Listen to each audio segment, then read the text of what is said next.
Hi, everybody. My name is Rafa Lombardino, and this is Translation Confessional.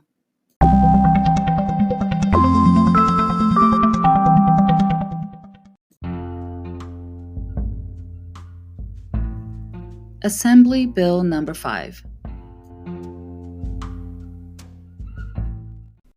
The California Assembly Bill Number 5, or AB5 for short, came as a result of a court case that went to the Supreme Court of California involving the Los Angeles County and Dynamax Operations West Incorporated, a transportation and logistics company. The purpose of this bill was to classify workers, mostly drivers, as employees. Now the burden of proof for classifying individuals as independent contractors falls on the hiring company.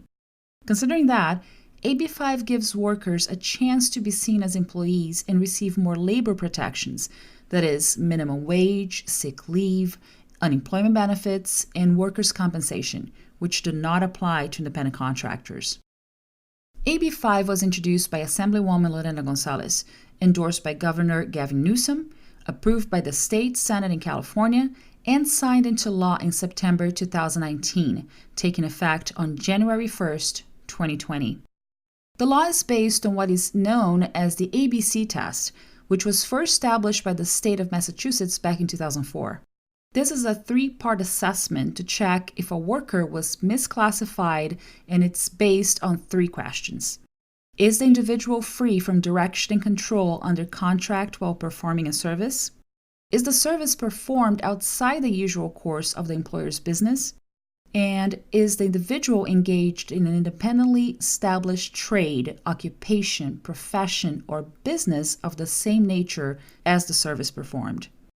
In a nutshell, the bill was first introduced with gig economy workers in mind. In other words, it was all about drivers for apps like Uber and Lyft, or delivery services like Grubhub, Postmates, or Amazon. Uber and Lyft already applied for an exemption, and they were both denied. Several businesses were granted exemption because they successfully demonstrated that their independent contractors had freedom to set and negotiate prices, they had direct communication with customers, and they earned at least twice the minimum wage. Some professions were actually exempt from AB5 from the get-go, including doctors, dentists, psychologists, insurance agents, stockbrokers, lawyers, accountants, engineers, and real estate agents, because they are all considered professionals who set their own prices and work conditions. So why am I talking about all this? Because translators and interpreters are not exempt from AB5, which is causing major problems for our fellow colleagues in California. So every single translator who is a freelancer in California has been affected by this new law. Some of my friends here in San Diego and Los Angeles have received letters from large translation agencies about how they can no longer work together because companies are trying to protect themselves. And instead of going through the trouble of proving that their independent contractors should not be classified as employees, they would rather just stop working with California freelancers altogether. Luckily, I do not run into this issue because we decided to establish a company a long time ago, instead of having me doing business as a freelance translator under my own name. At first, that was the best solution mostly because I was an immigrant who had just arrived in the United States. I entered the country in 2002 with a visa issued to spouses of American citizens, so I wanted to make sure all my paperwork was in order, both personally and professionally. In 2004, we filed the documentation required to form a partnership, so my husband and I owned our translation business. In 2009, we decided to incorporate our business, especially because my husband quit his day job and started working with me. So, considering all that, it was more beneficial for us to establish an S-Corp, which is a designation for a small corporation, and have both of us as employees of our own family business. However, that's not the reality for everybody, and as we know well, being a translator or an interpreter isn't something very uniform. The nature of our business varies greatly depending on the services you offer, the clients you work with, the activities you perform. Besides that, some of us may accumulate more than one trade, so it would be impractical to establish a business for every single line of work you're involved with. Having said that, Several prominent translators and interpreters in California have been taking action against AB5 to make sure their livelihood is not affected. The American Translators Association is also making some noise around the subject, so the translators and interpreters are considered an exception, since there's no way we could be classified as employees by all the clients we work with on a regular basis.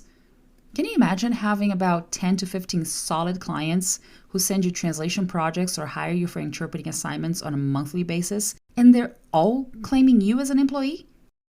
The amount of paperwork involved in it would be ridiculous, and there's no way you could accumulate all the employee benefits coming from all these different sources. Well, I just wanted to help make people aware of this issue. If you're outside California, odds are you've never even heard about AB5. And there's a chance that other states in the United States and other countries worldwide could be considering the same kind of legislation while only keeping in mind gig economy workers who are working under pretty bad conditions for big businesses like Uber, Lyft, Postmates, Grubhub, and Amazon, for example. Still, professional freelancers like us, or photographers, designers, musicians, etc., should not be affected by a bill like this because one size definitely does not fit all. For more information on AB5, check the description of this episode, where you'll find links to more background information on the issue. The more people we have talking about it, the easier it will be to make our representatives aware of the problem they're creating, despite the best intentions they may have.